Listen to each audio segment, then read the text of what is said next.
अस्सलाम वालेकुम क्लास 10। आज हम फिशन रिएक्शन के बारे में पढ़ेंगे। सबसे पहले तो न्यूक्लियर फिशन के बारे में पढ़ेंगे। Nuclear fission takes place when a heavy nucleus such as uranium 235 splits or fissions into two smaller nuclei by absorbing a slow moving low energy neutron as represented by the equation। यहाँ पर बेटा uranium 235 है, ये आपका उसका atom है और उसका एटॉमिक नंबर 92 है। उसके साथ एक स्लो मूविंग न्यूट्रॉन जो है वो उसके साथ टकराता है। पहले ये था कि आइडिया ये था कि ये जो न्यूट्रॉन है ये स्लो मूविंग है, ये यूरेनियम के अंदर अब्जॉर्ब हो जाएगा और नया एटम बन जाएगा। लेकिन हुआ क्या, पहले तो U236 की इंटरमीडिएट प्रोडक्ट बनी और इसके बाद ये खुद ब खुद दो छोटे न्यूक्लियाई क्रिप्टॉन और बेरियम के अंदर टूट गया और साथ में 3 हाई एनर्जी न्यूट्रॉन जो हैं वो खारिज हुए और इसके साथ साथ बहुत ज़्यादा एनर्जी रिलीज हुई। ये जो इंटरमीडिएट प्रोडक्ट न्यूक्लियस है ये U236 था। ये तकरीबन एक फ्रैक्शन ऑफ सेकंड तक रहता है बिफोर प्रोडक्ट्स में स्प्लिट होने के से पहले, इसलिए इसको फिशन फ्रैगमेंट के नाम से पुकारा जाता है। ये जो न्यूक्लियर फिशन था इसको सबसे पहले 1939 में ओटो स्ट्रास हांस और फ्लिट्स स्ट्रासमैन ने इसको स्टडी किया था।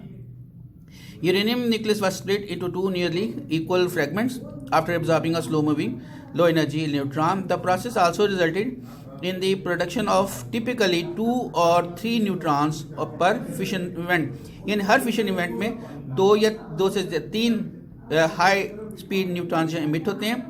On every 2.47 neutrons are released per event as represented by the equation. बेटा ये इक्वेशन के जरिए आप देख लीजिए। तकरीबन यूरेनियम जो है उसके न्यूट्रॉन एब्जॉर्ब करने के बाद बेरियम और क्रिप्टॉन में तकसीम हो जाता है और साथ में 3 न्यूट्रॉन खारिज होते हैं।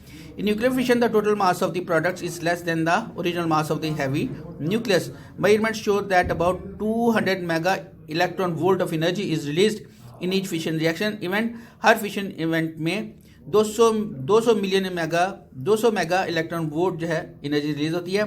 ये एनर्जी की बहुत बड़ी मिकदार है अगर आप उसको केमिकल प्रोसेस के साथ कंपेयर करने की कोशिश करें तो। मिसाल के तौर पर अगर हम 1 टन कोयला जलाएं तो हमें तकरीबन 3.6 इंटू 10 जूल्स एनर्जी जो है वो हासिल होती है। लेकिन फिशन के रिएक्शन के दौरान 1 किलोग्राम अगर आप यूरेनियम उसको फिशन करते हैं, फिशन के प्रोसेस में से गुजारते हैं, यूरेनियम 235 उसका 1 किलोग्राम आपको तकरीबन 6 into 6.7 into 10⁻11 joules of energy देता है और यकीनन ये एक एनर्जी की बहुत बड़ी अमाउंट है। अब बेटा सवाल ये है कि ये जो 3 न्यूट्रॉन जो रिलीज होते हैं एक न्यूक्लियस के यूरेनियम के न्यूक्लियस के फिशन से, वो न्यूट्रॉन जाते कहाँ पर है? बेटा वो यूरेनियम के चेन फिशन रिएक्शन की वजह बनते हैं, क्योंकि ये जो 3 न्यूट्रॉन जो खारिज होते हैं वो अगले 3 यूरेनियम आइटम के साथ जाकर टकराते हैं और उसको क्रिप्टॉन में और बेरियम में कन्वर्ट करते हैं और उसके बाद फिर उससे मज़ीद 3 हर एक यूरेनियम के न्यूक्लियस से 3 मज़ीद न्यूट्रॉन खारिज होते हैं और ये प्रोसेस इतनी तेज़ से चलता है कि ये इसको एक चेन की शक्ल इख्तियार कर जाता है। इसी वजह से इसको फिशन चेन रिएक्शन के नाम से पुकारते हैं। कैलकुलेशन ये बताती है बेटा कि अगर इस रिएक्शन को कंट्रोल ना किया जाए तो ये इतनी तेज़ी के साथ प्रोसीड करता है कि इसके नतीजे में अचानक बहुत ज़्यादा मिकदार में एनर्जी रिलीज होती है, यानी धमाका हो जाता है।